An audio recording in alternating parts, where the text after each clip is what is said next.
জাতীয় সঙ্গীত চালু হচ্ছে।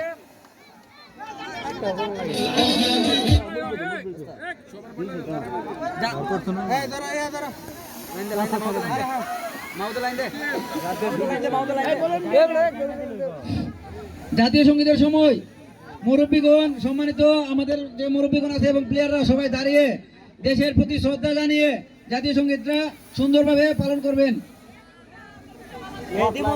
দোনো দলের লাইন ধরে দাঁড়ায় জাতীয় সঙ্গীতটা শুনো আগে। ইয়াসিন ভাই এবং গোলাপ কাকা সামনের প্লেয়ারদেরকে সরান, সবাইকে সরান, প্লেয়ারদেরকে দেখা যাচ্ছে না। সামনের যে দর্শক শ্রোতা আছে তাদেরকে সরান। ইয়াসিন ভাই, গোলাপ কাকা আপনারা সরান, প্লেয়ারদেরকে দেখা যাচ্ছে না। ভলান্টিয়ার ভাইরা আপনারা সরান তাদের। জাতীয় সঙ্গীত শুরু হবে, সবাই বুকে হাত দিয়ে দাঁড়িয়ে জাতীয় সঙ্গীত গাইবেন এক সুরে। জাতীয় সঙ্গীত